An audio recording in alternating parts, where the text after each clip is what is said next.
You're listening to Real Crime, the Movie Sleuth podcast. Oh, yes, it is a party tonight. Woo! This night has already started out good. It's about to get better. We're drinking. I think the last time I drank on this show was when Keith drove me here. Yeah. I'm like, well, I don't have to drive, and I actually got loaded before we came here.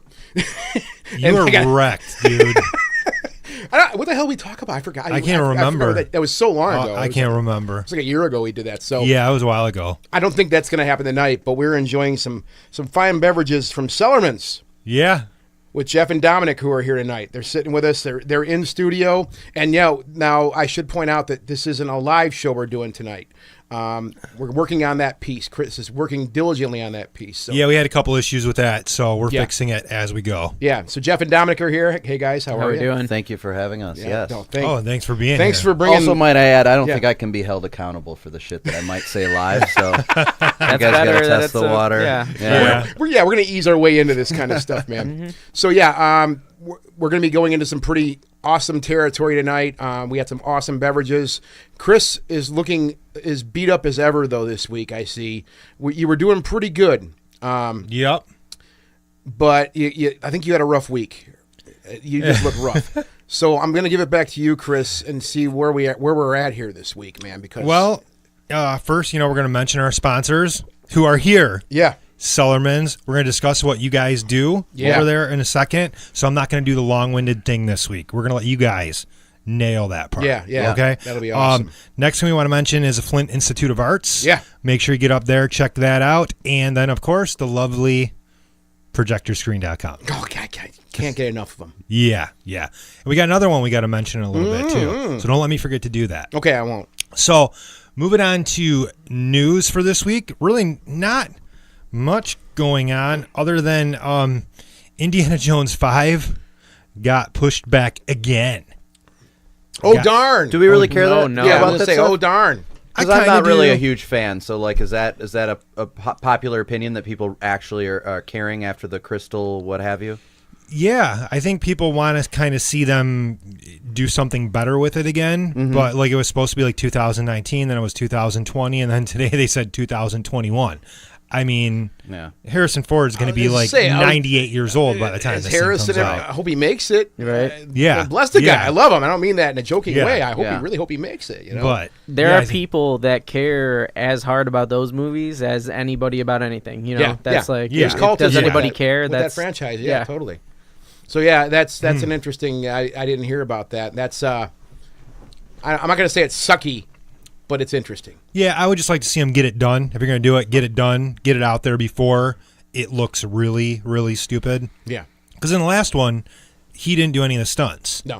And you can see it. It was all stuntmen and CGI work. So, so that got pushed back. And then yesterday we got news that Billy D. Williams is coming back to play Lando Calrissian in Episode 9. Mm-hmm. Yeah. Wow. Yeah. He doesn't look so great either. I saw the picture. I'm like, then a little bit of makeup work, possibly. They're going to have to do something. But this is Disney. They'll make them look great. Yeah, they may. A lot of Colt 45. Yeah, you don't have to walk to fly, so, put him in that pilot seat and let it rip. Yeah, there you go. In other news, Jeremy Renner has signed on to join the Spawn reboot. That's going to star Jamie Foxx in the title role. So, kind of cool. Jeremy Renner is a decent actor, so that'll be interesting. A lot of people are not too thrilled with them remaking it. Whatever. Yeah. I'm down for that. Jamie Foxx is excellent. Mm-hmm. Yeah, he's awesome in everything. I love him in Miami Vice. A lot of people don't like that movie, but I adore that movie. I think that's Michael Mann's final great film that he made, up to this point at least. But yeah, I love Jamie Foxx, so I think he'll be good in a comic book movie because he really didn't get much of a chance to do much in that Spider-Man movie. Amazing Spider-Man 2. Mm-hmm. Less is more. Yeah. He did fine in that role. I thought he was excellent. I actually like those movies too. A lot of people don't. Yeah. And then really the only other news this week, MoviePass. Dude, they are just killing themselves. Yeah. They last week introduced the peak pricing and people are just leaving in droves. I pay the one price. I should get what I paid for, and now peak times they want to charge you $3.34 more per movie. Well, yeah, the whole nickel and diming aspect now after the fact, you're going to piss anybody off doing that. Yep. So, yeah, not good for those guys. Best of luck to you guys. Yep. Sorry. So, in releases this week, we're getting Skyscraper. Like, this is the 5th or 6th movie starring Dwayne Johnson this year, where he's going to be running. But great.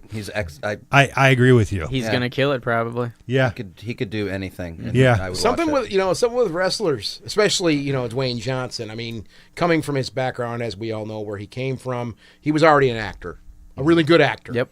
A very physical actor. Yes. And while I'm not a big fan of all of his work, everything I've seen him do, he's fan. I always say Pain and Gain. I mean, which is kind of not great, one of great movie. I freaking just get a kick out of that. Phenomenal so movie. much fun to watch him. Perfect balance of hilarity and the sort of drama got wrapped up. Dark in the humor, story, all that stuff. Yeah, Wonderful. a lot of fun to watch. And I'm glad you mentioned the wrestler thing because I think John Cena is knocking it out of the park left and right in his comedic roles. He's fantastic. Yeah. He's a fabulous actor. Yeah. Well, it's fun crazy. to see. And he's hilarious as shit. Yeah. When he played Pazuzu in that movie with Tina Fey or whatever. Yup. Great. Great drug dealer role. Only other big release this week is Hotel Transylvania 3. Yeah. Whatever. Not seeing it. My kids don't even want to see this shit. Like, that's the first I've heard of it, actually. Yeah. Didn't know that was coming I haven't out. even seen any marketing or anything for this. So let's move on to suggested viewings. Oh, God.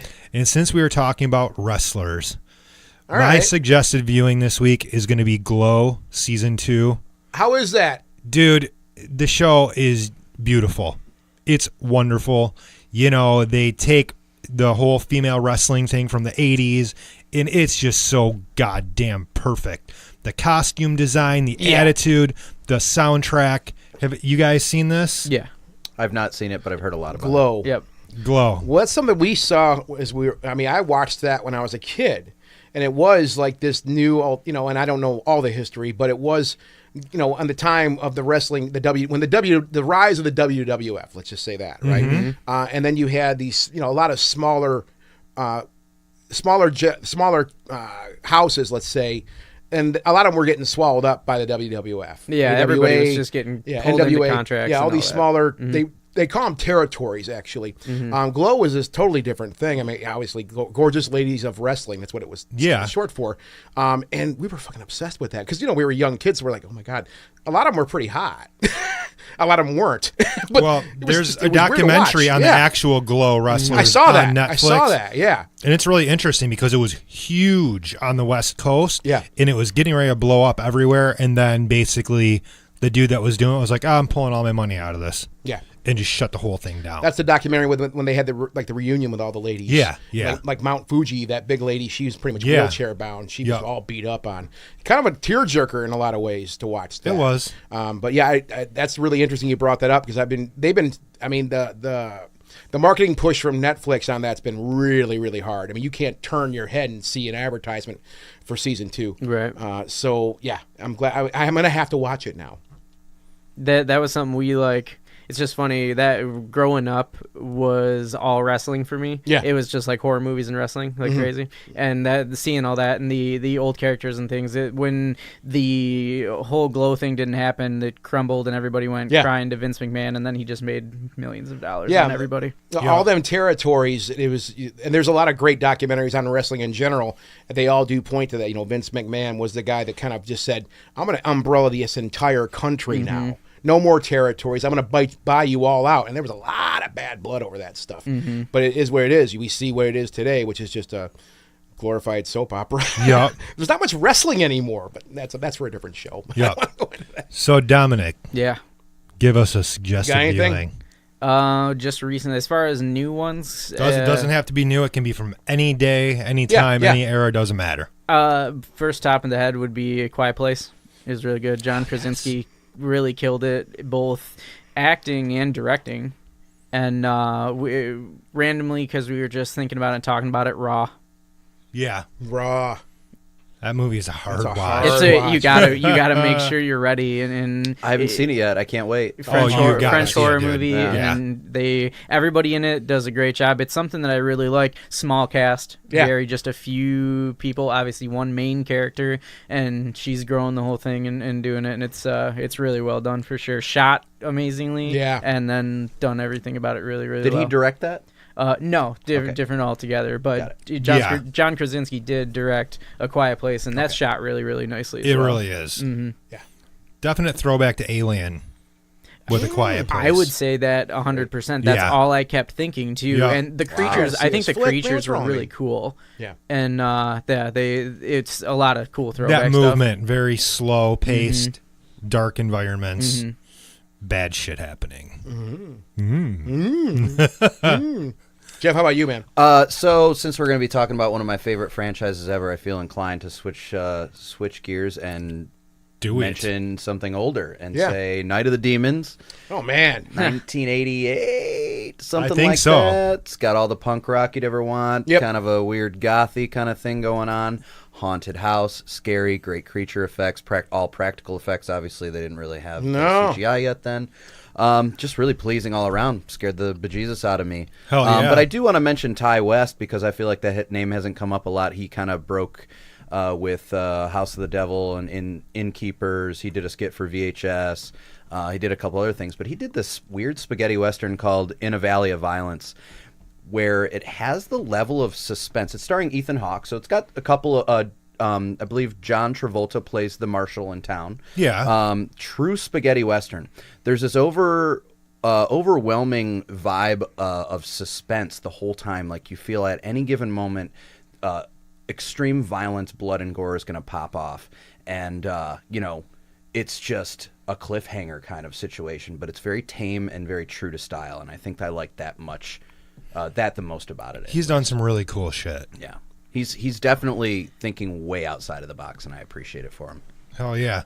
Going back to Night of the Demons, maybe not the most popular opinion, but the remake with Shannon Elizabeth, I didn't hate that. Shut the fuck up. Are you serious? You fit in perfectly here. Scott, what do you got? You know what? By suggestion from last week, The Staircase.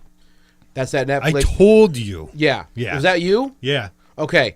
I started digging into that when I was in between researching for this show we're going to do tonight. I started digging into that. Now there was actually a very abbreviated version of that done, just a 45-minute long thing on that same case. And this is obviously, as we've discussed it already, but I started digging into that and I'm really enjoying that. I mean, I've always been I love true crime. So that's one of those, and I think you said it's kind of in the same, it's got the same type of feel as Making a Murderer. Yeah. And it does have that same feel. It kind of moves the same way. A lot of the same interview styles I noticed too. So I'm three installments into that right now, and I'm really into it. I'm on about 8 now. Yeah, I got to get through it. That dude's a freak, man. Did Dude, you guys it's a see trip, this at all man. yet?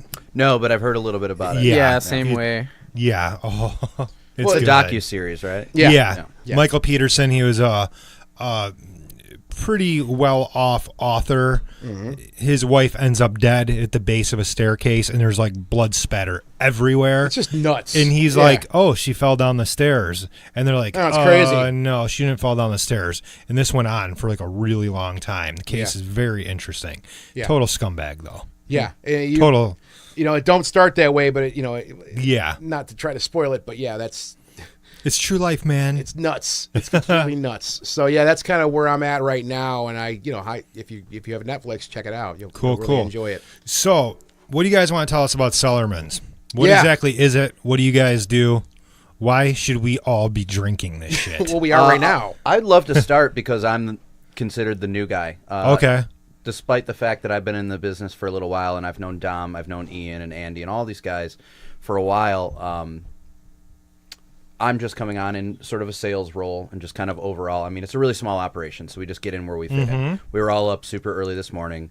We broke down 425 pounds of fresh strawberries for a mead that we make called Hungry Girl that's going to be coming out pretty soon. And that's a small day. We banged it out, and we were like, oh, that wasn't that bad. Because usually it's 1,000 pounds. Wow. So sometimes you get in a strawberry hole, and it's terrible. And but yeah, no, it's a regular day up at, those guys were up at the produce terminal at 4 a.m. picking out strawberries, bringing them all back. We were getting everything set up and just tearing it up. So the reason you should drink our stuff is exactly what we said. It's all natural ingredients. When we say that we are using strawberry in a mead, there is absolutely 100% fresh strawberries in there. There's no purees, there's no concentrates, there's no extracts, there's no flavorings, there's no tricks. 100% of the sugars that exist in our products come from the fruits, veggies, herbs, anything that we might use, or some local honey, which we've been using a star thistle honey from Traverse City. That's it. It's all natural. It's as natural as it can get. We're never going to tell you, oh, we got this sugar cane from the hills of Vietnam. No, it's honey or it's fermentables out of fruit and veggies. But Dom can elaborate on that because you're drinking the Rasgar. That is literally just wildflower honey and raspberries. That's it. It's awesome. The honey and the water gets fermented out. And then we add, in this case, about another 1,000 pounds of raspberries for a batch or something like that. Wow. And then with the coffee, same way. That's a cider. Dude, this is insane, man. It's fun. It's nice. Everybody it's nice and confusing for everybody. Not to cut you off, but we cracked this right before we started recording here. And I took one sip, and I was kind of like, whoa. It wasn't bad, but it was a little bit of confusion. But, I love cider. I love coffee. And I think I said to you, I'm like, okay, I tasted the coffee. It just immediately hit me. And then the cider finished it off. And you said, to go on the confusion thing, you said that people say no, I taste the cider, then I taste the coffee. Exact opposite sometimes. And it's just, and that's awesome to hear, what people think of it and what they perceive and that they're even into it. That coffee is from Ethiopia. It's Ethiopia Limu coffee. We get it roasted not far, literally like 3 doors down from where Jeff used to live in Ferndale, which is not even a mile from where we are. Yeah. And so we go grab the beans. They're still warm, and we make sure they're roasted that day, and then they go into the batch, and a little bit of honey to back sweeten that. And so anything that we say in there is what it's in there. We don't ever use anything else. There's nothing that we're hiding really. And so it's always fresh juice, fresh fruit, anything like that. What's crazy is last year, I don't know if you guys ever drank this stuff or not, but Petoskey Brewing put out a beer called Cranium Crush. And it was raspberries. Raspberry waffle cone. Raspberry waffle cone. Yeah. And, it was really good. But, dude, talk about a headache. Yeah. That shit was so heavy and so potent. This is cool because, it's got alcohol in it, but it's not heavy at all. And a lot of, it's really light. It's nice and dry, and everything's pretty much what it's coming from. A lot of the places, when you say something like headache, it's like, it's a lot of concentrate or flavor dumped into there and some sugar and stuff. So that's where it comes from. When I go to Cellarmen's, and I've been there several times, I've walked in there. I've been driving. I have family that lives in Hazel Park. So, I grew up in that area too when I was younger. And there's been days where I've just driven by there, and I'm like, I got a few minutes. I'm just going to stop in and see what there is. So I just come in there to have what's on the chalkboard. Let's see what we got here. And I'll just have something just to try it out, right? Going on that idea, I like to, have a buzz here. It's fun. We all get jovial and have a good time, right? But, I also like to taste different things and have nice flavors. And absolutely. A lot of times when you're going to a place where, where we're getting craft brew like this, you're not going there to get hammered. You're going there because you just want to try something different. Absolutely. This is something different. I've never and I'm not trying to get so melodramatic, but I've never tasted this before. I've never experienced this before until tonight. That's a big part of what we try to do for sure. Just, from the beet and black currant mead that we do, we every time somebody tastes it, they're like, well, we've never had anything made with beets before. And it's like, yep. Or watermelon, saffron, like I said, the strawberry and white pepper we were working on. Stuff that we just, found out we want to make together, and stuff that really is pretty different, and a lot of people haven't had If before. you guys can make a chicken shawarma mead, I'm totally in. That's funny. The shawarma spice thing. We've messed around Really? with a little bit before. Wow. And see what because you're talking cinnamon, clove, cardamom, mint. Might putting it all Food of together. my people. Yeah, there you go. I think also as the newest edition, I think it's important to mention that when you talk about variety and just trying something new that's a little confusing and a little esoteric, if you will. Yeah. I think it's very indicative of sort of an extension of the personalities of the guys behind it. Well, it's art, man. We all like It's to art. have fun, and we all like to get creative. And, oftentimes people get bored with the sort of normal products that are out there, or the more common products that are out there. So, we try and just sort of exercise our creativity and Sweet.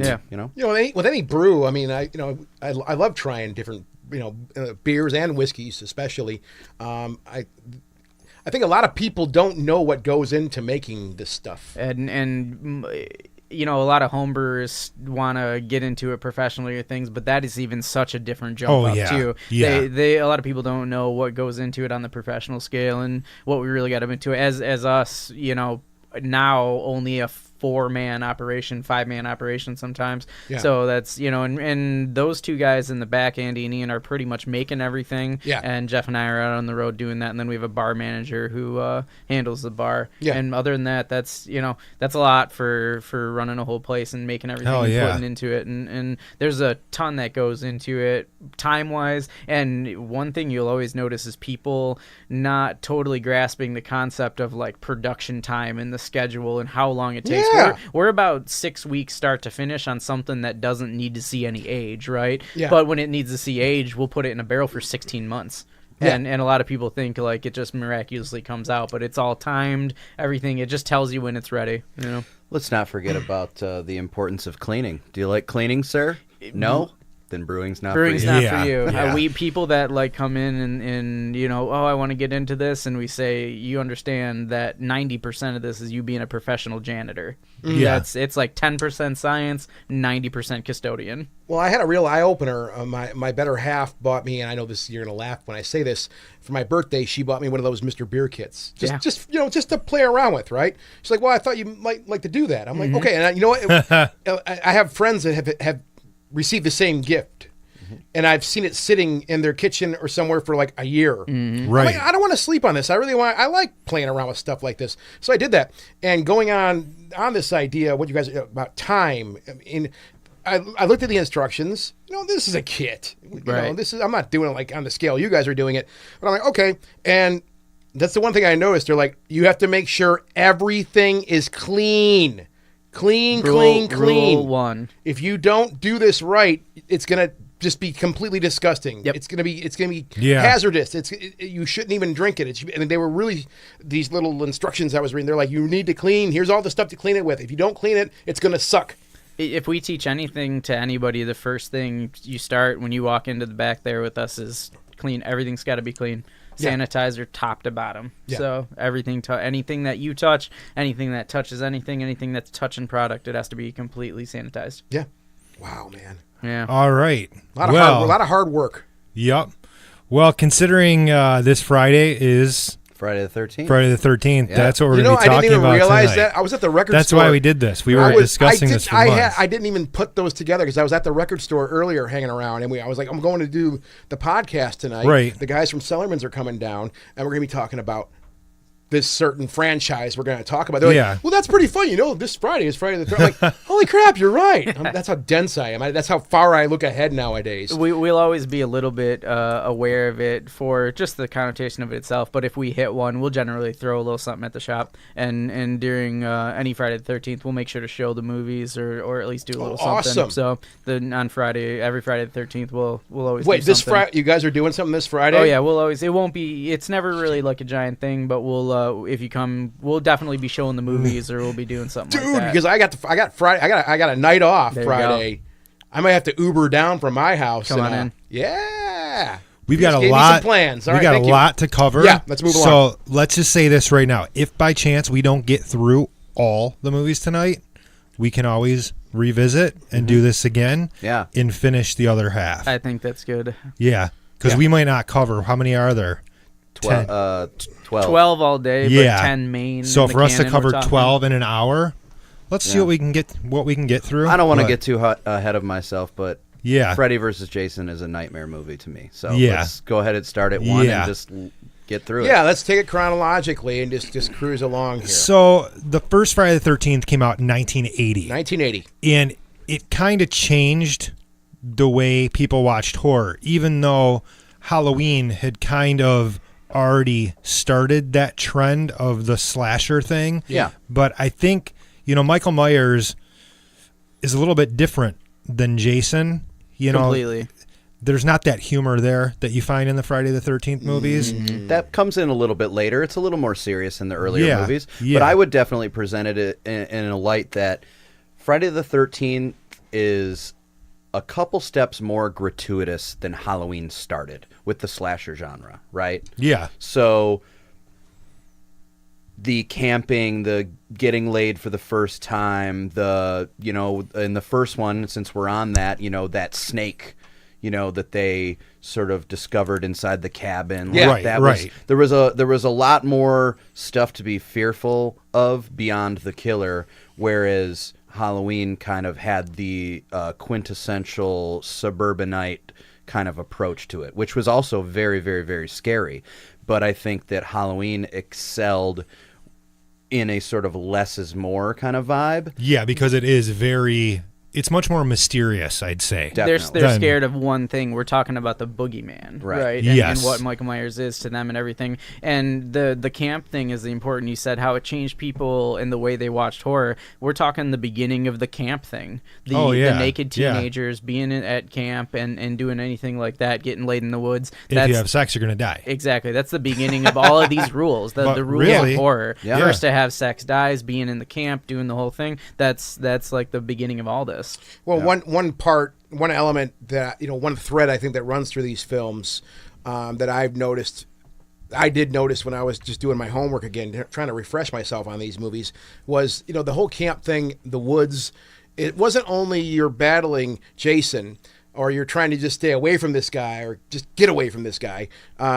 You're also battling the elements, too. Yeah. Mm-hmm. The elements were just as nasty, I think, as Jason was. So, and obviously, Jason, as we see him grow, literally grow, through this franchise, he literally was another Rambo. Like, he was impervious to everything.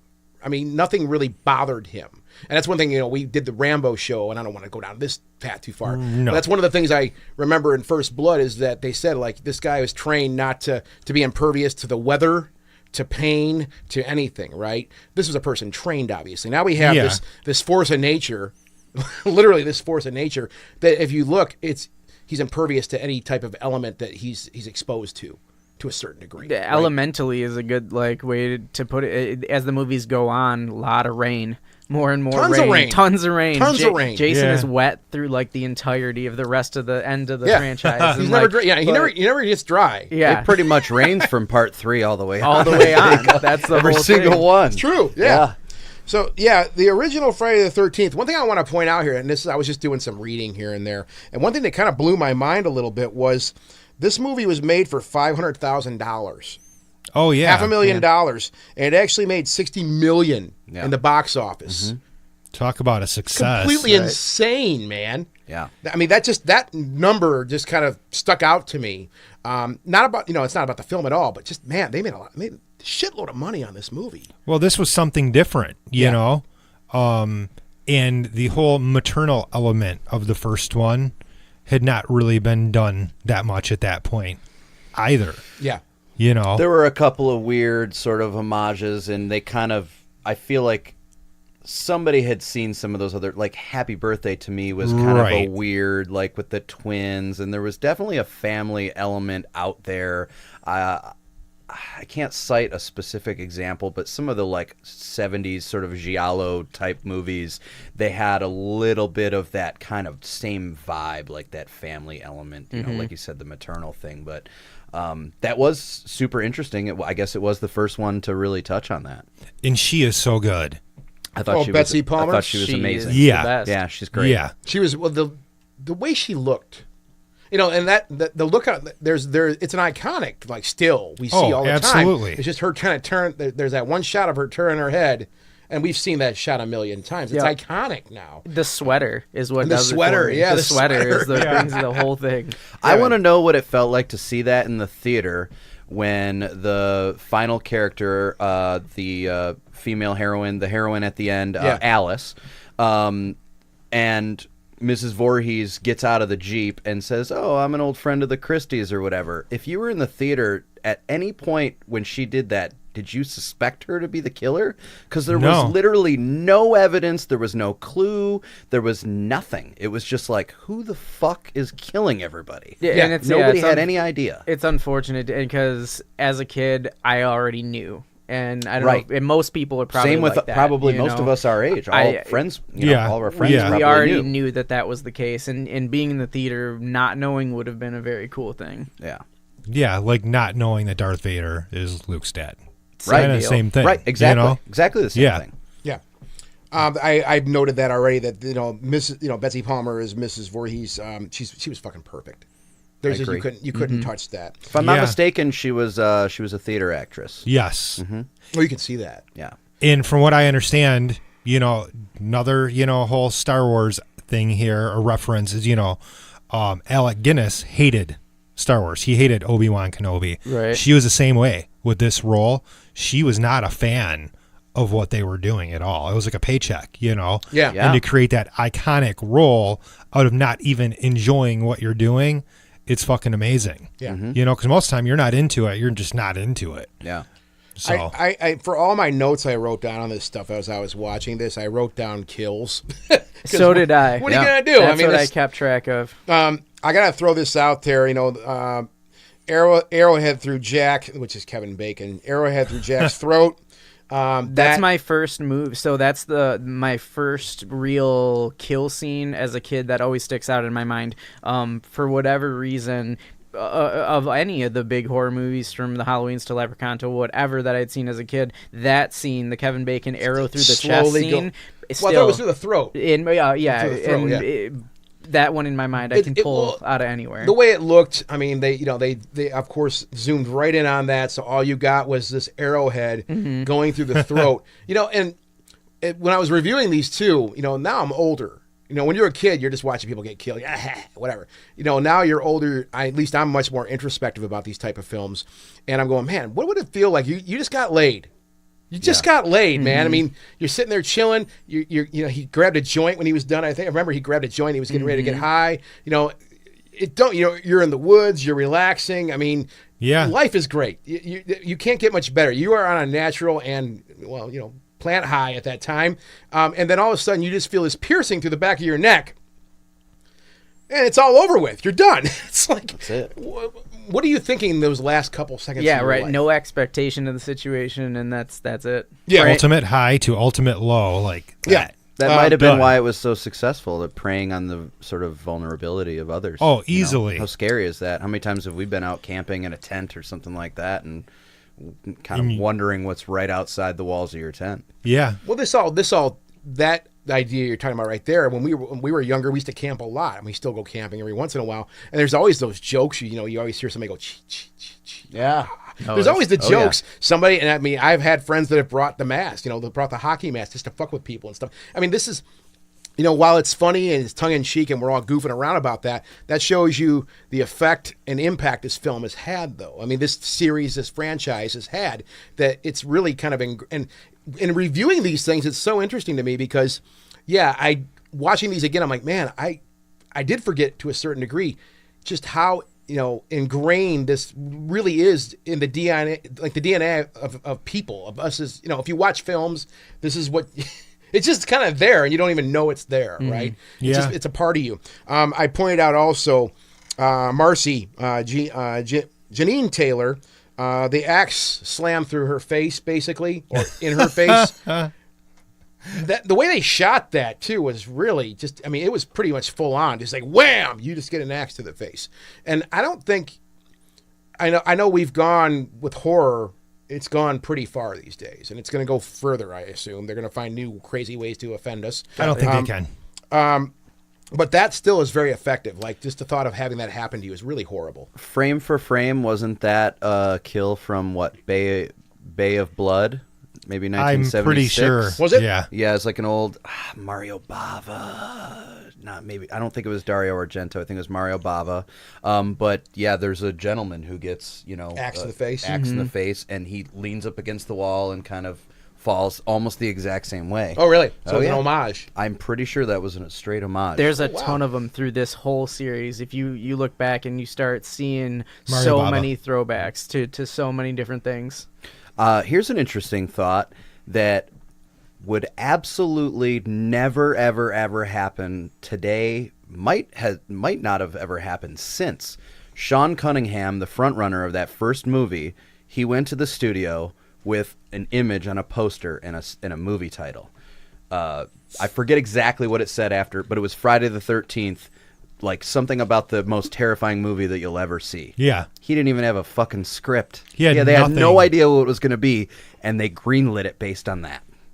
Wow. And this guy was making like And this children's movies. But this was because of Halloween. The studio wanted their Halloween, Right. and I that's suppose how so. he sold it. It was, because Yeah. I've actually seen stuff on that he was like, oh, I want to try and do something like that. Yeah. But literally had Can no... you imagine that happening in 2018? The studios would be No. like, "Fuck you! I'm not Yeah. giving you Fuck outta here. $1,000. No Right. way." Yeah. Yeah. No, it was. You couldn't sell something like that now. You couldn't give something away like that. Not like that. Nobody would want their name on that if they don't have Hell a no. product to look at. My God, I had no idea about that. Do we want to move on to part 2? Yeah. Sure. Some of these notes I took are actually kind of funny because I was just kind of like just typing them down. Your as I was notes watching. suck. Shut up. My notes are Your notes suck, man. The first thing I pointed out actually in this film, was hammer in the head of the cop. Eek. That was a pretty intense pretty hard to watch. scene. Yeah. Yeah. Yeah. It didn't quite have the sort of intensity that something like Texas Chainsaw Massacre 1974, Oh, the God. sound effect when the guy yeah. gets hit with the mallet is something that I would have loved to experience in the theater in that year. Yeah. People must have Texas shit Chainsaw their Massacre? pants. Yeah. Yes. Yeah. It didn't quite have that, but the imagery itself, the reaction from the cop just wincing and looking up like uncontrollably, that was a very powerful scene. I thought that was really great. This starts at to the beginning of this movie with every movie flashing back. I think that's a really that's effective right, yeah. tool with Love it. I love everything about that because it goes farther and farther too every time. It goes back to the beginning, yeah. at least in some fashion, and explains the whole situation. And they start right with this, and it keeps going through every movie. Yeah. And that's a great tool for sure. It's almost like a comic book type thing. Yeah. Like Right, we're going to right. give you the setup, And the nice thing about that is that, a lot of people might not have seen the first one or Right. the second one or the third one. So it kind Or of gives you a little bit of knew what the backstory. knew what the hell happened. Like Yeah. some people might have left that being like, wait a minute, Jason's mother, who's Jason? Like, and then they Yeah, they yeah. recap it real quick and really well at the beginning of Yeah. number 2. Yeah. I also thought it was really effective at the beginning when they revisit Alice, who survived the first movie, and she's, the survivor of this horrible tragedy where all her friends or, coworkers or whatever got murdered. She survived by decapitating this, psychotic woman. Yep. And then they kill her off in the first one. I thought that was really effective. Maybe a little... Maybe it took a little cue from that. Remember, the kid is walking in his rain boots and his little galoshes. Yeah. And the way Yeah. they shoot it, I kind of thought that was I a don't little think, bit. I don't know that he was chasing like a little boat in the water. I don't think he was. But the second that kid jumps off frame, and I mean one actual Right, second. right. How long is 1 second? Jason's feet just come right splashing right behind him. Like, how physically close was Jason to that? I just thought that was funny. I always noticed that. Like, and there he is. Right. Well, and that continued through the rest of the series too. It did. That he's always just right there. He's Yeah, like he in the just shows up. foreground. Yeah. People are running around the woods, and he's in the foreground watching them the whole time. Yeah, Yeah. that's a tool that they've used Well, quite well. You see that in just piles and piles of films, whether it be horror or not, whether it be some force or some type of entity, whether it's human or supernatural, it's just always there. You can't get away from it. Lingering. You get in a car and you drive 40 miles somewhere, and there it is, sitting there staring at you at the gas station. What the hell? It's maddening. So And that was very effective. I mean, they did kill Alice off right at the very beginning of part 2, which did kind of bum me out. I was like, well, she made it. I always hate when they do that, like how they did that with it bummed me out. Aliens to Alien 3. Like, oh, they all made it off LV-426. Everybody's great. Newt's alive. No. Everybody's alive. And then next movie comes, they're all dead. It follows, and they kind of do the same thing with this. Yeah, like, it just follows rules, though, because Jason's always going to get the person who he's tried to kill. And, like, it's kind of just a weird revenge thing. Like, later on when Tommy's always like, Jason, you know, you want me. I don't know. Alice got away, so you got to get her. Yeah, there's always an adversary of sorts that he's kind of after, which is not really discussed or really directly pointed out, but it's sort of overlooming, I think, the story, which I think sort of puts this gigantic Band-Aid over the whole entire continuity of the series. The fucked up The continuity is just jacked at best. Yeah. But somehow it works. Well, I think, you know, through 4, there is some, like, level of continuity there, but after that, it kind of starts going off the rails. Yeah. Oh, yeah, they lose it after a while. By the time we get to Manhattan, dude, we are... Oh, we are out of... We'll get to that, hopefully. Oh, my God. What the hell? Anyways. You know, I actually saw part 2 before I saw part 1 when I was a kid, and Amy Steele in the lead role, love her, dude. I mean, so many female protagonists have been based around that character. You don't see her doing much now, but she was fabulous in like the heroine role in this movie. You know, she's phenomenal. I have to point out also that I noticed in part 2, they've kind of amplified the boob element now too. I was just going to talk about that. You start with the gratuitous nudity, and it grows throughout the entirety of the whole canon. It was quite a shift from 1 to 2. Yep. It was very gratuitous in 2. It's 46 minutes in the first time you start, and I was kind of making a point of that because I was like, wow, that's a long time in versus later on, and a lot of later horror movies where it's like immediate tits and death, and like that's like it starts getting that way later on, you know.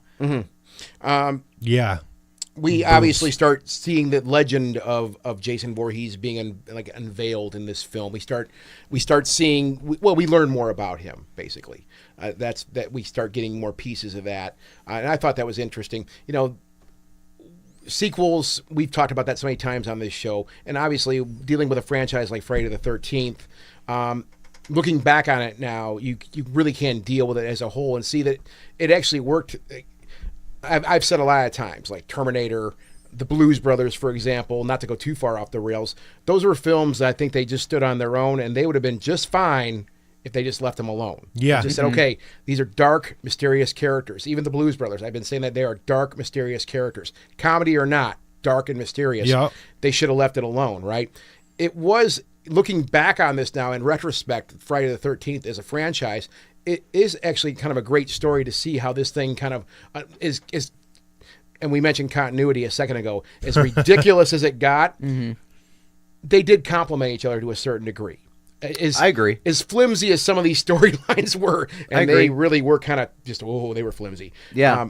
It really did work. If you look at an entire body of work, it does make sense. It's based around something that does make sense, even though it can be nonsensical. It's a whole thing that it's based around something we understand, and the story makes sense for sure. I think there's a level of progression, especially with those first 4, when you consider how they were painting Jason to just be this sort of aboriginal type character that lives off the land in the middle of the woods, and he's obviously painted to be this mentally challenged character, and so that end shot where he crashes through the window and he's not wearing the sack on his head is that much more effective because you're just like, oh my goodness, this guy does look like an animal. He looks like some sort of wild cannibal who just kind of exists out there and just kind of just bumming for scraps or whatever. But you know, does he eat? Still has this. Well, he still has this sort of very infantile mentation about him. Obviously, his mom is dead, and the head with the sweater is in the hut, which is a completely little departure from from that. Yep. But I think they were figuring it out. I don't know how much they struggled with the character in this one too, because if I'm not mistaken, 3 different actors played him in part 2. There were two, really? two gentlemen that the studio couldn't disagree with, and then I believe they just put this female in the outfit for a majority of what we know to be the final cut of that one, if I'm not mistaken. Yeah, that's a really interesting sort of fact about that one. That kind of goes back to the something about you were talking about how you watch horror movies now and think about like, man, you're laying there, you just got laid situation like that. I'm thinking back about the like seeing it in the first time for a theater. I never had a life where Jason was not the hockey mask, and up to this point in the world of Friday the 13th, there has not been a hockey mask, and that wasn't Jason to anybody yet. No. Jason was this animal like, you know, handicapped character that was that nobody really knew about, and nobody had the hockey mask in their mind at all. Well, and that's what I was gonna say. It's really funny because everybody connects the hockey mask to him, but there's these movies where it doesn't even. It's a world where that didn't exist for 2.5 years, basically. Almost 3 years. That comes from about 5 years of superb marketing. Oh, yeah. We don't even see the mask until, if you want to transition into it, you might as well now. End of the third. 3/4 through the third movie. Yeah, exactly. Something like that. Exactly. Yeah, which is, you know.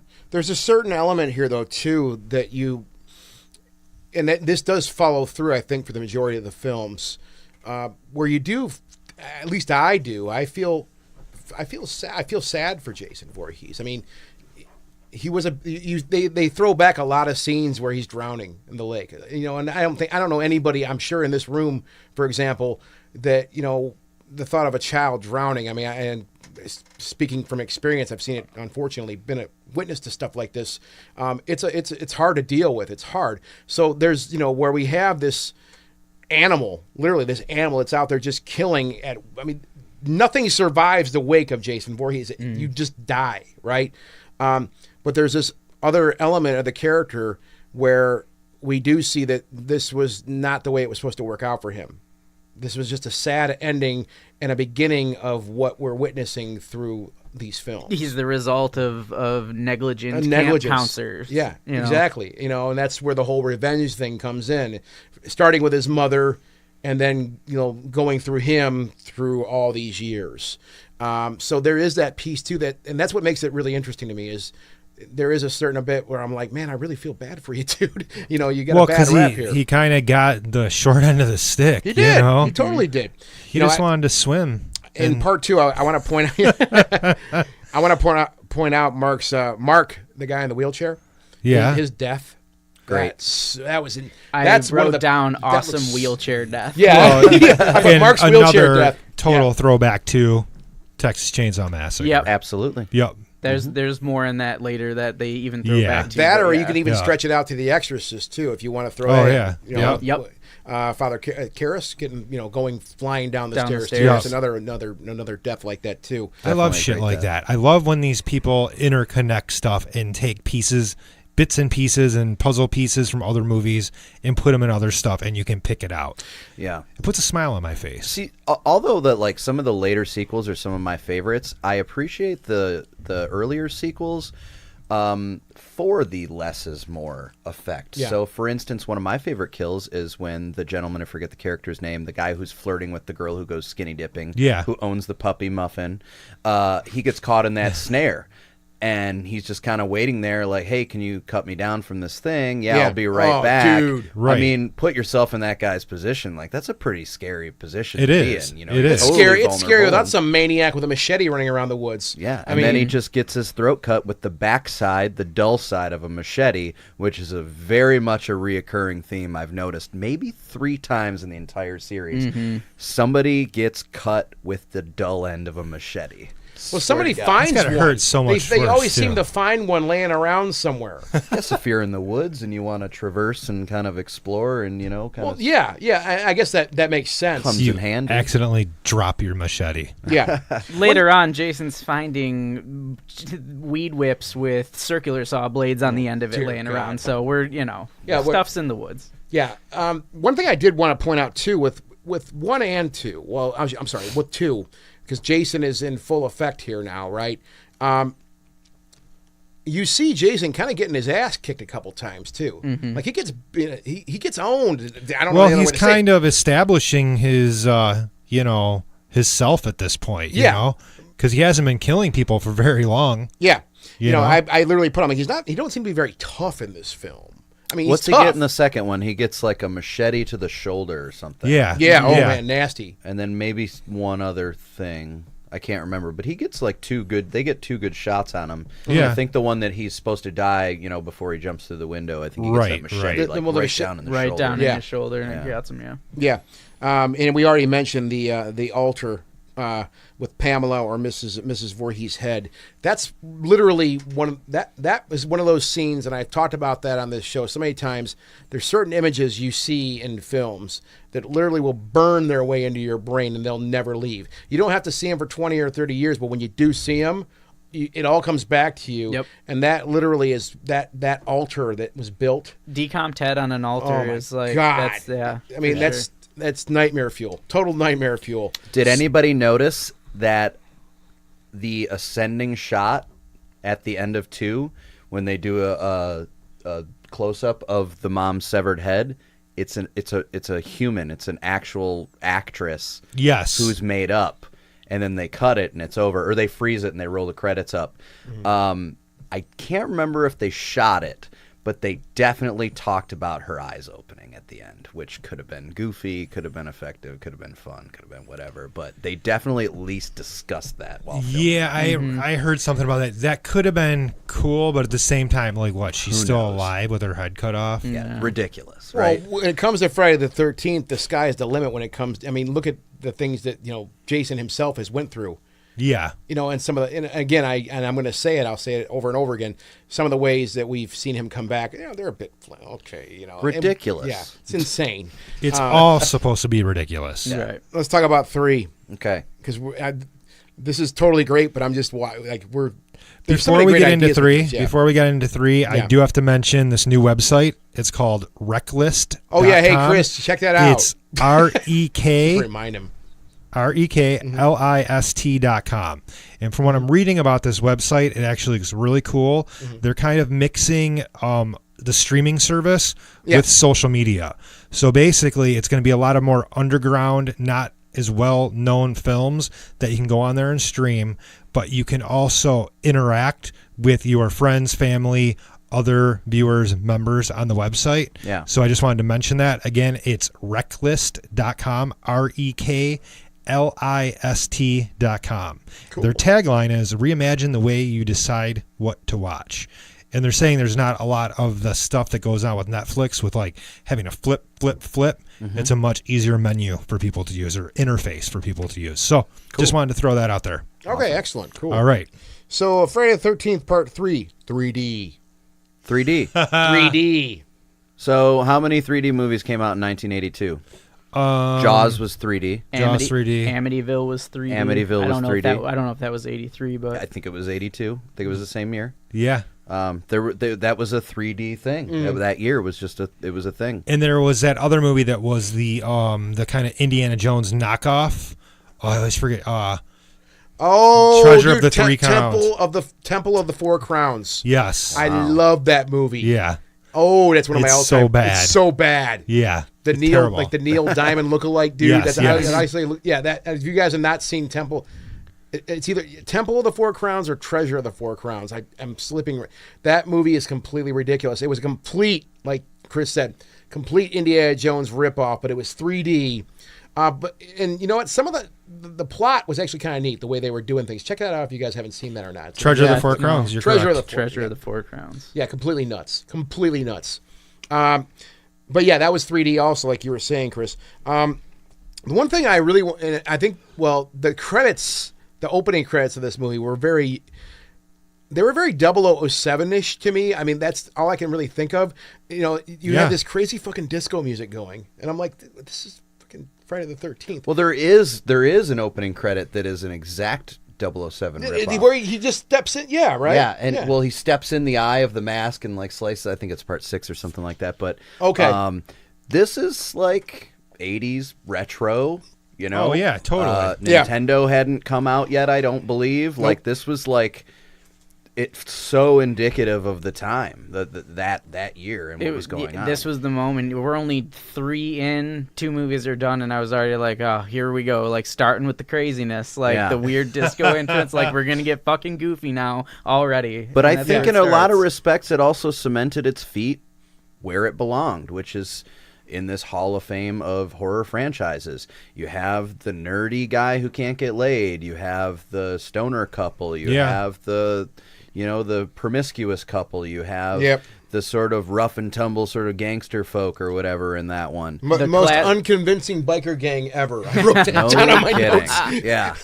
At any point, I could see them like breaking out into like, hello, man, hello, darling. Yeah, that was a little unbelievable, but I'm not scared of these people. Right. I'm not scared of you guys. So on the way over here, one thing that Dom brought up, because I know we can get wrapped up in like, oh, he got his mask and oh, this, that, and the other thing, but I have something that I want to address that I don't think I've ever heard, and I watched all the documentaries, everything. I know this franchise quite well. He had mentioned that Jason is the most human in this entry, and I totally agree.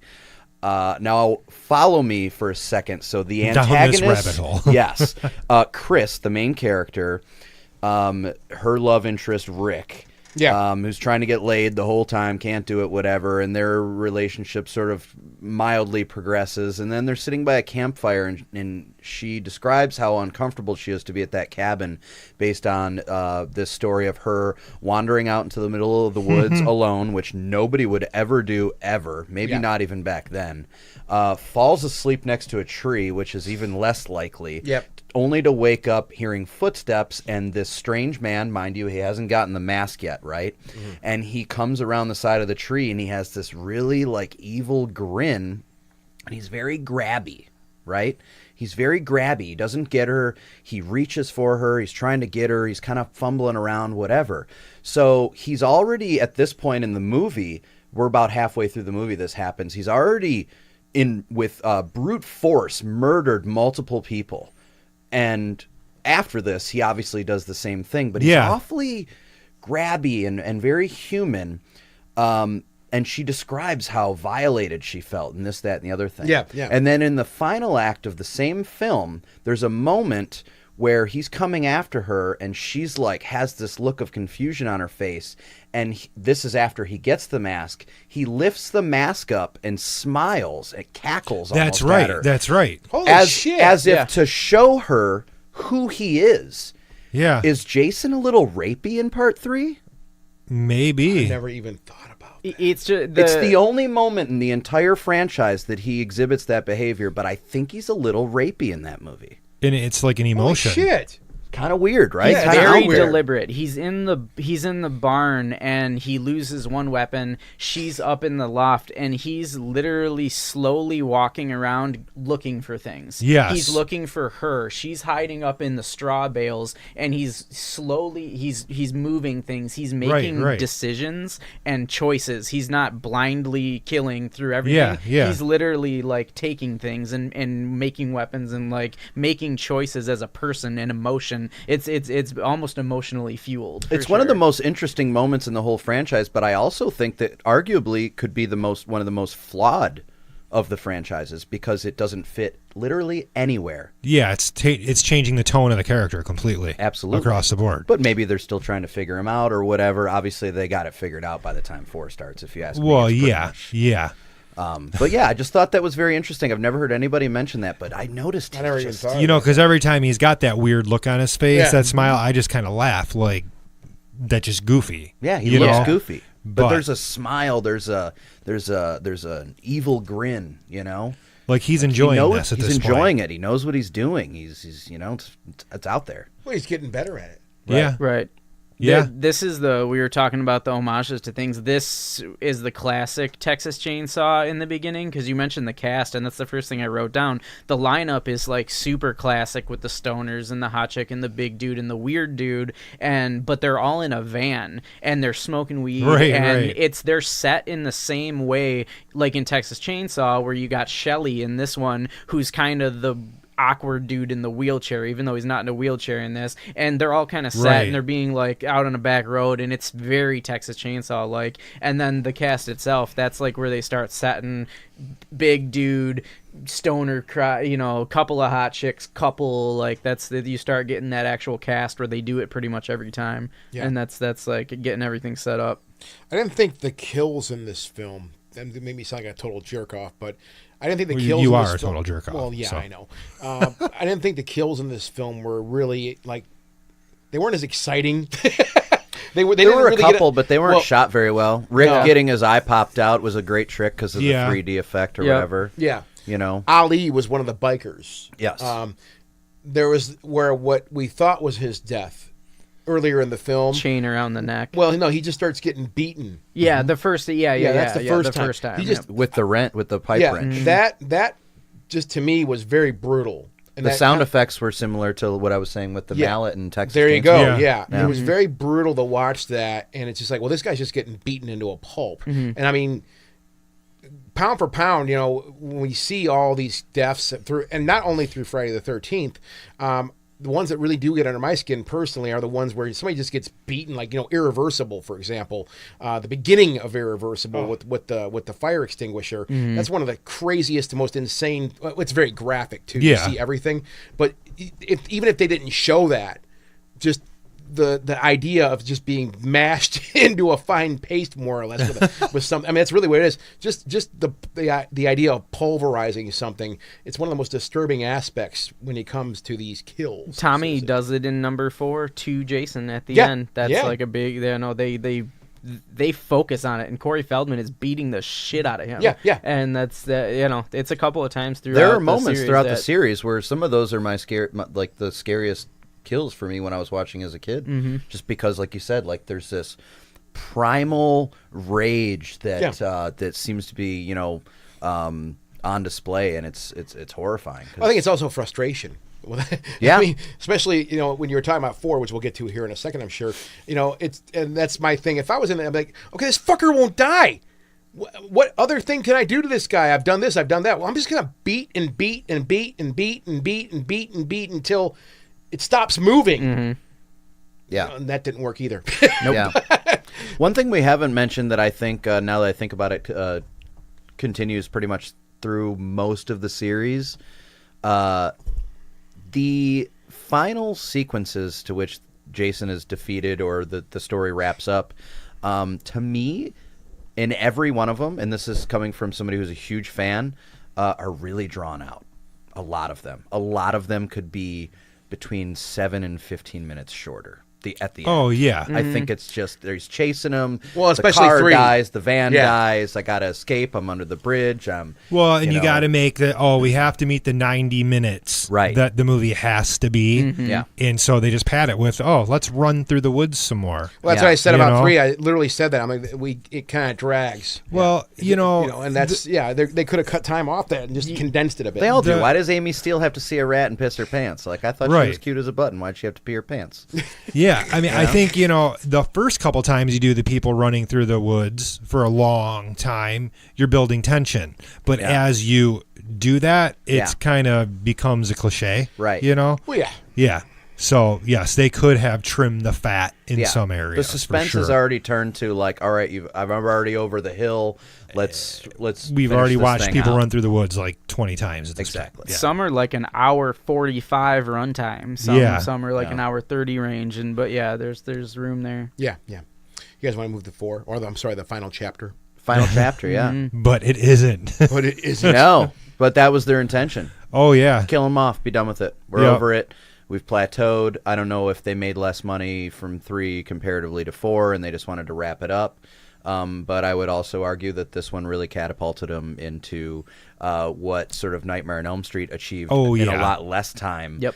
Having this character that you wanted to almost like he was the anti-hero. Yep. You almost wanted to see Jay. Like, that's when the body counts got a little higher, and they continued to get a little higher. This is one of my favorites, and as far as I'm concerned, I think this is universally a fan favorite among it is. I would have to say that of the later ones, 1 and 2 I kind of count differently. 3 through the end is what I kind of put into a different thing. And I think 4 is probably my favorite out of the 3 through 12. Well, I think part 4 really started to establish more mythology for the character. Okay. And kind of what was going on in the background with establishing other characters too.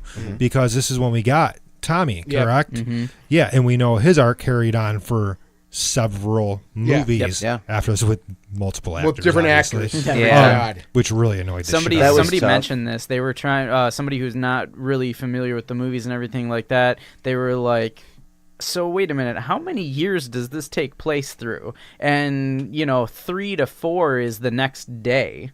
Because they pick up right up. Flawless transition, if you ask me. Beautiful transition. I think that's really awesome. But then after Tommy's a kid, then he's 20 in a mental institution. Yeah. And so, like, there's some time gaps there where, if you're going to pick apart continuity in the later movies, we can really I wonder if they took a cue from how successful Halloween 2 was to decide to have a little action going on in the hospital. Because I thought that was a pretty powerful scene. Those first 2 kills at the beginning. Yep. Is it Axel, I think? Axel.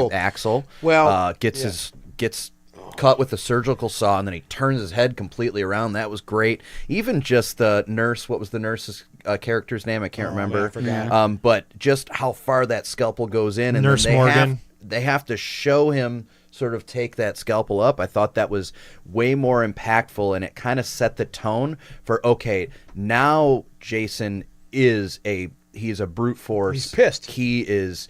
Yeah, he's more angry than ever. He's way less bumbling, and he is just death. You know what I mean? Yeah. Just death walking. When we were watching these at the shop, like the first thing in the hospital scene, sure as shit, we talked about the second Halloween. Yeah, it's exactly what we mentioned. It's funny. There's a slight in this scene you're talking about with Axel. I have this written down actually, where there's a scene where they're trying to get it on and Jason's hand falls down. Yeah. Freaks him out, totally turns her off, ruins the mood. She runs out, right? Put him in the freezer. So he goes to put Jason in the freezer, Axel does, and it's slight. You got to watch for it, but you just see as he's shutting the door, the light shines in and you see the breath come out of Jason's mouth. Oh, nice. I only noticed the door that. just No, open. no. Yeah. I don't know that I've ever. I don't know. No, I've I ever noticed thought that. That's I picked awesome. up on that when I was watching it over the weekend, and I was like, "Ooh, he's fucked." And that's awesome. what literally after that, all hell breaks loose. Yeah. You got to watch for it. You see the breath come out of his mouth, so he's alive. Yeah. I guess you just have to pick it up. The whole time that you were talking about that story, all I wanted to mention was the workout video that Axel He's just watching it the whole time. so insane. Those aren't even like exercise moves. No. Those girls are just humping the air. Oh, well, yeah. I mean, in the 80s, though, you saw there was a lot of that. Yeah. It was weird, man. Yeah. I think the first time I jerked off was probably one of those. I bet. I still do. Crispin Glover's Crispin dance Glover's moves?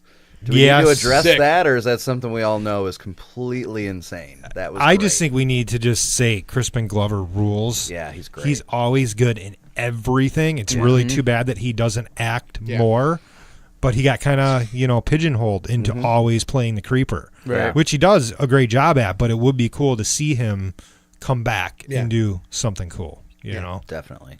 But one of the things I pointed out here, Paul's death scene, harpoon to the dick. Great. I don't know. I actually rewound that. Why I did that? I had to watch it one more time. Because you like it. Well, no, to make sure that I saw what I saw. And just to be 100%, I'm like, oh my God, he did. Because I'm like, okay, maybe it was the stomach. I was just say, did he really hit him in the dick? Like, wow, yeah. Straight in. I mean, it was right in the crotch. That was very fucking horrible. Intense. Crispin Glover's character, Ted, where's the corkscrew? And he gets the corkscrew through the hand and then the meat cleaver in the face. That was super intense. Yeah, that was hard to watch. The guy who got laid, who's in the shower, and he just pushes his face. Oh! That was really good. Into the tile. That we was start really in. good You're just talking about it. We're talking body count. Body count starts going up, and they get more. And the brutality. It's just and they're getting more creative. Yep. Definitely. They're getting more creative with the kills and stuff like that. Well, Tom Savini was still on board, mind you. So he's been on board at this point, I believe, the whole time. All 4 movies at this point. So that was definitely, there was a progression there with him. He's so great. 4's great. The end sequence, although chasing the main character around was still a little drawn out. I got that. Running around in the the rain. Yeah. But in that living room, I don't really know what to say about the idea of him reading the newspaper article and then shaving his head and using that as a ploy the same way Amy Steele did in part 2. But it works. It just happens very fast and deliberately. You're like, okay, I see where he's going with this. Right. I think the difference is that it's a child in this movie that goes head to head with Jason. Yeah. That totally changes a spectrum of holy shit, like these near adults, all these teenagers have basically been slashed and just dispatched of. And now you've got little fucking Tommy Jarvis that's like, I'm going to fuck this motherfucker up. And they hadn't done that before. That made it fresh and new and something different for the series. And again, like I said, it like establishes this whole new character, even though they screwed it up with the continuity. Well, to watch a child be that brutal, though, too. I mean, I don't know. I can't remember any time seeing something, that juxtaposition with, the innocence of youth, a young little boy doing what he was doing. It's taken tongue in cheek now. But I think for the time, that was hard for people to watch, just to see a child become literally turning into an animal just as much as Jason was at the time. So that's another idea. One thing I noticed. Very interesting. Fucking hard to watch. For me, it is. It's hard to watch. The thing about these films too, it's one thing I was thinking about, and they're fun to watch. I'm not knocking them at all, but I was taking it into a perspective of like, okay, what am I watching here? Like, what am I watching? And I'm watching people getting killed. For fun. For fun, right? And I'm not taking a shit on anything like that. But when you take it into that context, I'm like, man, what the hell am I doing? But it's fun to watch. It's slasher films. Fun. Jason's death seems very final too when you watch it, and you know what I mean. You think about the fact that that's the final chapter. They were going to end the series there. He gets that machete like between the fingers, which is a really interesting scene. Oh man! And then show it in his perspective. It's cool. Right. Oh, and then not only before Tommy Jarvis hacks him up, he gets that machete in the side of the head, and so like not anatomically correct fashion, he falls to the ground, and you see the head just move up a little bit as it slides down the machete. That was pretty cool. You know? It was a lot of fun, but it was final. I think it looked very final. He was finally mortally wounded. We're gonna kill him. We're gonna kill him. We're going to kill him off. Right. But no. A New Beginning, 1985. And this is where I started really getting like that. When I said the word flimsy, this is where I'm like, oh, come on, guys. Fun to watch. Don't get me wrong, but I mean, from a writing perspective, things got a little weird here. I think it's an underrated sequel. I think that they probably faltered in the respect that Danny Steinman, who was, I believe, the director of this one, his career previous to that movie in 1985 was all smut films. So he was doing like softcore porn in the 70s and 80s. And then he comes over to horror. Yeah, so you can see from like the love scene between the two characters, just before the girl gets the sort of shears in the eyes and he clips the bridge of her nose, which is a fantastic kill. You can see like that sex scene is a little more graphic than it really needs to be. I mean, as a preteen or a teenager, I obviously wasn't complaining about it. But now when I look back on it, I'm like, that's a lot. And there are stories of him like yelling at them like fucker and like just sort of insinuating that they make it more realistic. And he was in his wheelhouse. I mean, come on, you're going to That's totally in his wheelhouse. He was in his comfort zone, but also they're coming back from something they thought they had ended. Right. So what are we going to do? What the hell? We got to amp it up. We got to make it more. Bring it. In that respect, I thought it was really great. I like that. If you talk about sequels that people are pissed off by because they're such a far departure from like the game plan, like a Halloween 3, like a Nightmare 2, you know what I mean? Things like this where they're just like totally off the beaten path. I think this is one of the more respectable ones, you know. I think that was an interesting. I don't know what the like blue marks on the mask versus the red marks on the mask. I think that was an interesting touch. I don't know why they decided to do that. It's just it shows cool. It's not Jason. Yeah, right. That's all. That's all it was. Yeah. Yeah. Yeah. The twist on this was interesting. I noted here, and which does tie into the the plot of this film. Where the hell did it go? Oh my goodness.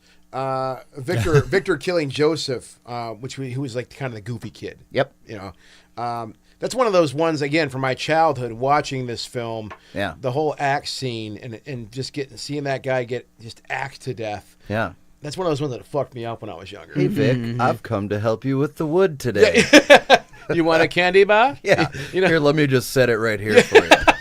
And then a young Clint Eastwood looking motherfucker just chops you right to pieces. Yeah, just destroys him. It's one of those ones like, I think when I was younger, I just didn't quite, when you're younger, I think, I know I didn't, like I always say that about like the spaghetti westerns or any cowboy at that. When I was younger, I watched the cowboys to see the gunfights. Now I watch those cowboys to see why there's a gunfight.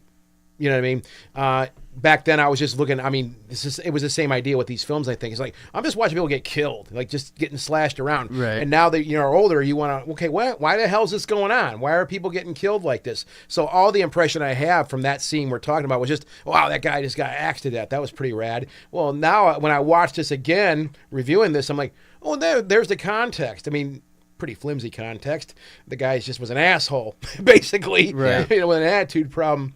But that is a very, very big part of the plot because that's where, what takes us to the end and why what happened in that film happened, right? But very, very, very disturbing scene.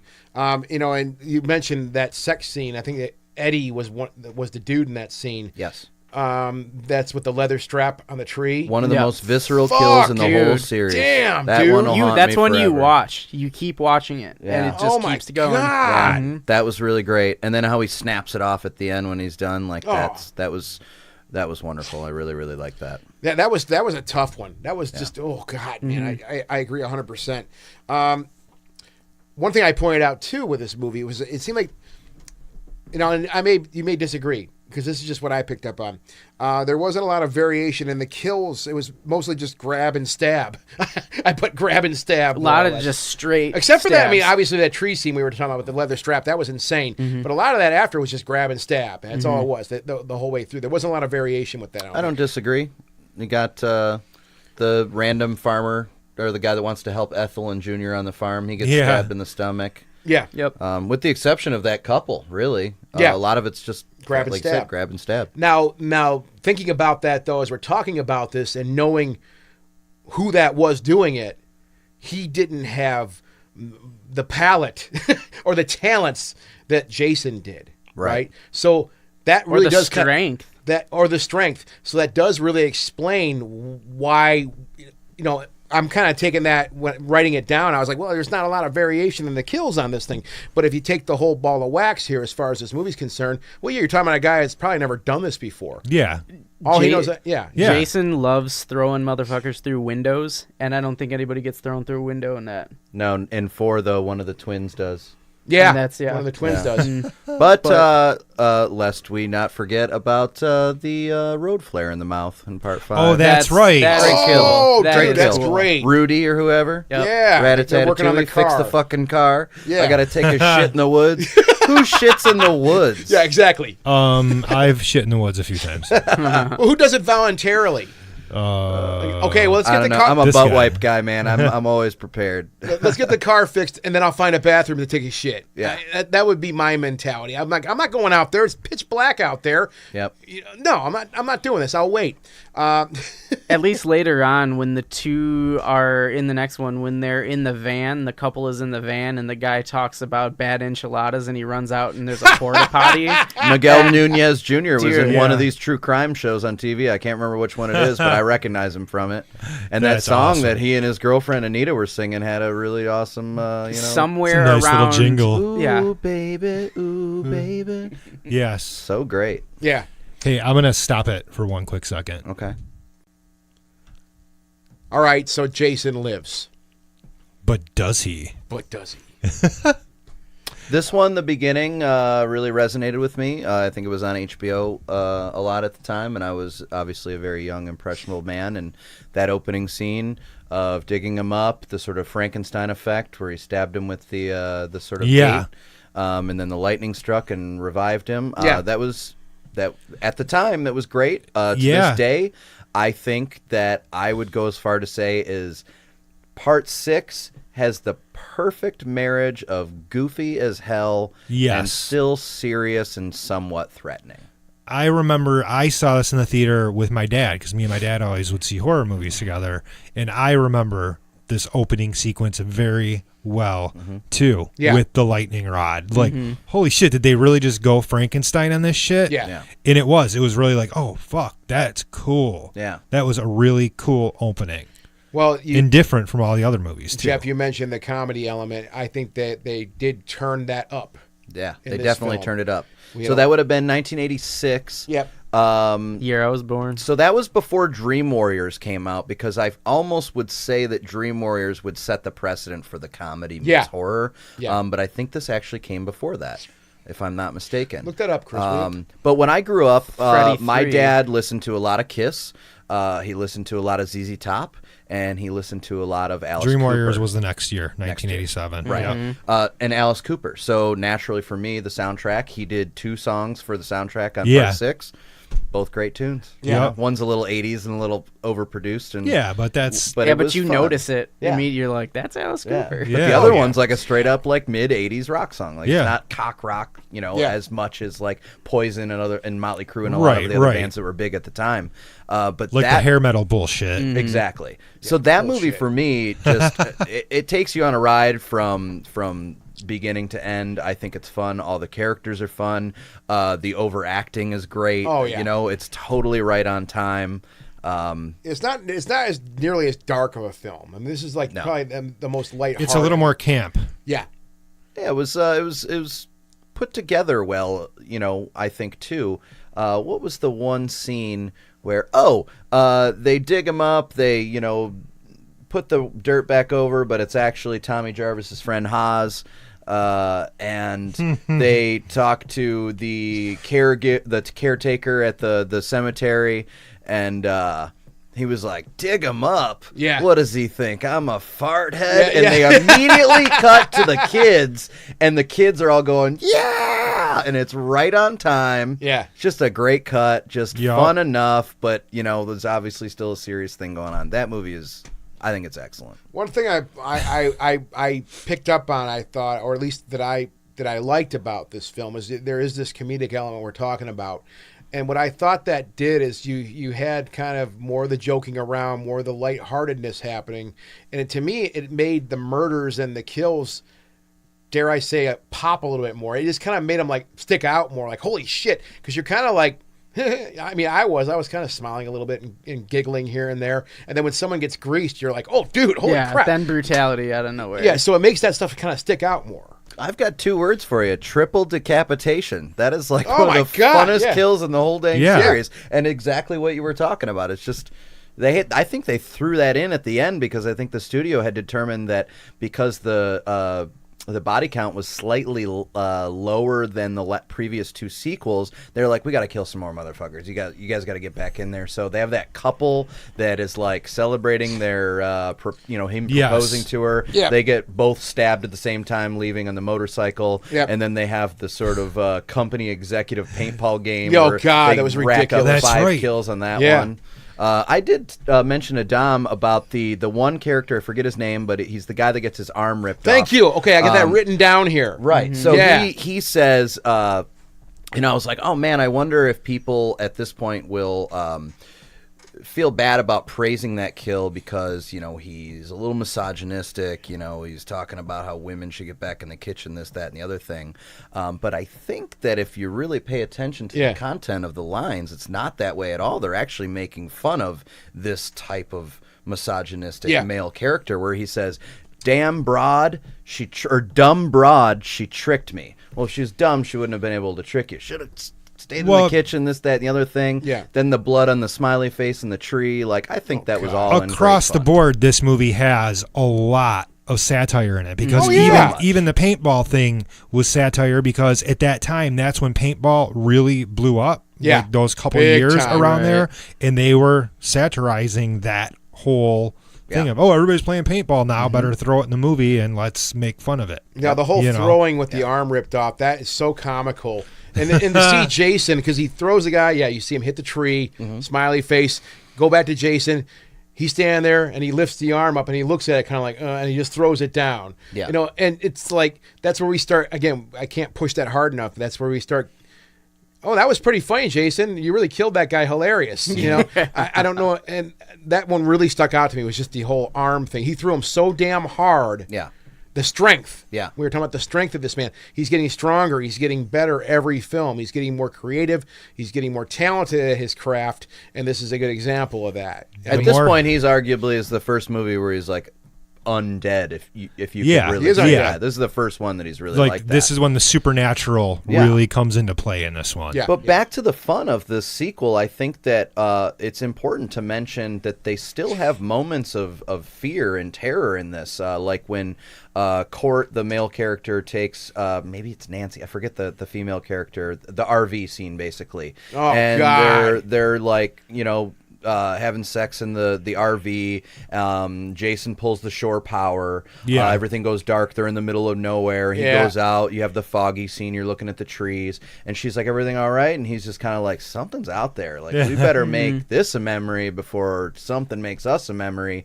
And that was like a moment where you didn't see Jason get in the RV. You have no idea. He is this sort of character. He's a force. He just is where he needs to be at this point. And then two of my favorite kills come out of that scene. You know, the knife through the head that eventually turns over the RV, but him shoving her face into the wall and stretching that wall out through the I thought that looked magnificent. It looked awesome. And I mean, the thing is, with these movies now, horror, you will never get these awesome practical effects ever again. No. And that's the fun part about watching these.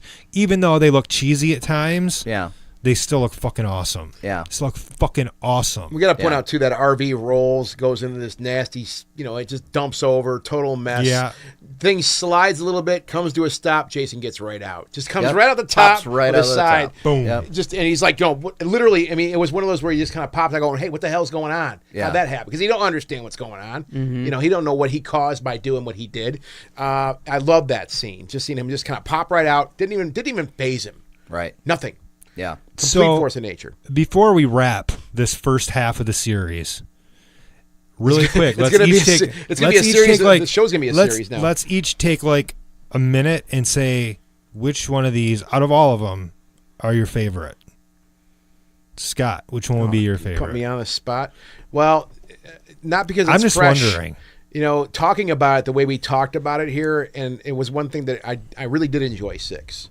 What we just talked about. Because mainly, like I mentioned, the comedic elements, even though it bummed me out a little bit, it did make the horror element, the slasher element kind of pop out for me, and it made it a bit more, you know, that juxtaposition of the comedy and the dark comedy of these kills what we saw. That really kind of made the movie a lot of fun to watch. What would yours be, Dominic? I think I'm going 3. Yeah. Because it's a transition from the first 2, which are setting everything up, and then I guess because it sets the legend and everything, you get the hockey mask, you get the crew of the classics set up for the horror cast, and like everything about it that really sets the tone for real trailblazer, everything. Yeah, totally. That one was very important for sure. And the kill at the end, hanging him out of the barn, is pretty fucking awesome. What would yours be, Jeff? I think I'm gonna go 6, and that's just watchability. I've seen all of these movies a million times. Yeah. I've probably seen 6 4 or 6 the most, but I have the most fun watching 6. Yeah. It's one of those movies, like we know from many other genres, that I can pick up at any point in the movie and I'll cruise right to the end with it, just because it's fun. Yep. You know, being a true fan of horror, I get satisfied by seeing the cool kills and stuff like that. It's just, you know, I know all the lines at this point, I guess, but yeah, it's 6 for versatility. And, you know, I'm also the type of person that I feel like I'm supposed to like some of the earlier ones, so therefore, you know, right in the middle is really a sweet spot for me. I would go with 4 probably. Yeah. Just because Feldman is fucking awesome in that movie. Yeah. You know? He's good. You know, they really wanted him as a child role for 5, but he booked Goonies, and so that's what tore it. So he got one day of filming, and that was the opening scene in 5, and then that was it. And when it's raining, they could have really sort of slowed that character down and really done they something done cool in the shit with future, that but, character. You know, it is what it is. I'd really like to see that movie between 4 and 6. Like, they could always, you know, or between 4 and 5. Dude still looks great for his age, you know. Put on his Michael Jackson shit and fucking kill slashers in the woods. Yeah. All right, folks. This was episode 89 of Real Crime. We'll be back next week. I have no idea what we're talking about. We're gonna have to come back because we're not. I mean, we. Oh yeah, we're That's gonna something come you back guys are and going to continue see here in this. the future, and we'll try to finish this thing off. Yeah. Thanks for Absolutely. having us. Oh, no problem. Oh, thanks. Awesome. We'd love to come on, you know. Thanks Absolutely. for the Oh, yeah. cocktails. This was most excellent. Thank you very Delicious. much. Delicious. Good night, folks. Check us out on Facebook, moviesleuth.com, Instagram, not MySpace. You know, that place sucks. Bye. Visit us at www.themoviesleuth.com and find The Movie Sleuth on Facebook, YouTube, Twitter, and iTunes.